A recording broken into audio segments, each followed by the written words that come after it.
សួស្តីពុកម៉ែបងប្អូនទាំងអស់គ្នាចាថ្ងៃនេះផងដែរចាមកជៀនសាច់ប្រឡាក់តាំងពីម្សិលអញ្ចឹងណាហើយ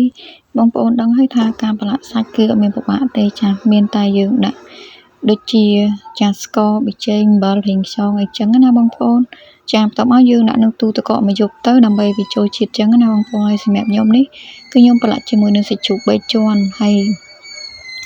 យើងទុកមួយយប់ទៅចេញពីធ្វើការមកយើងជៀនញ៉ាំតែម្ដងឬក៏ពេលព្រឹកឡើងយើងចាក្រោកពីរៀងព្រឹកតិចទៅយើងអាចនឹងជៀនសាច់យកមកទុកញ៉ាំខ្លួនឯងបានចឹងណាបងប្អូនចាអត់មានអីពិបាកទេ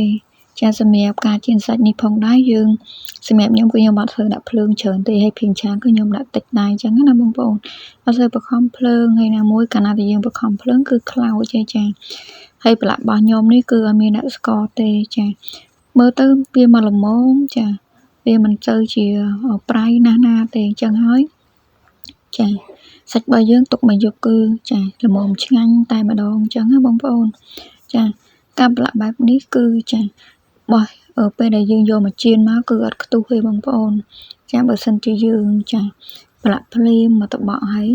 ប្រហែលជា1 ម៉ោង 2 ម៉ោងយើងមកយកប្រញាប់យកមកញ៉ាំចាសាច់របស់យើងប្រកាសជាផ្ទុះដោយសារតែជំរាបទឹកអីចឹងណាបងប្អូនចាបន្ទាប់មកគឺយើងដាក់រៀងហឹមទៅសាច់យើងរៀងស្គប់ល្មមហើយយើងប្រហើបមើលថាតើវាល្មមហើយឬនៅអញ្ចឹងណាបងប្អូនចាជៀនបដាទុកចោលបដាលាងចានលាងឆ្នាំងហើយមកត្រឡប់សាច់ទុកឲ្យឆ្អិនល្មមចាយើងដាក់ដាំបាយដាំអីទៅបដាទៅចាមុននឹង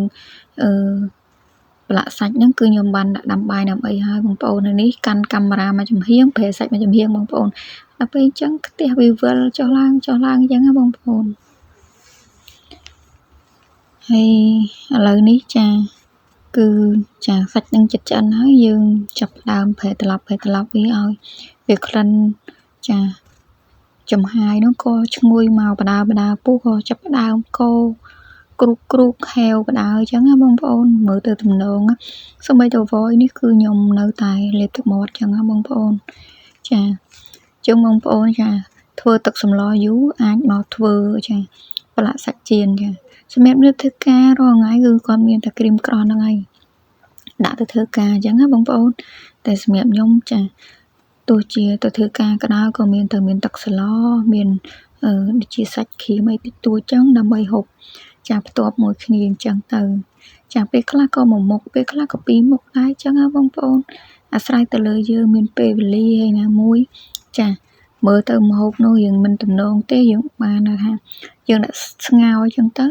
យើងមានសាច់ចៀនឬក៏ត្រីចៀនអីចឹងទៅយើងដាក់ជាមួយស្ងោរគឺត្រូវគ្នាបាច់តែម្ដងអញ្ចឹងណាបងប្អូនចាវីដេអូនេះមានតែប៉ុណ្្នឹងបងប្អូនអរគុណបាយ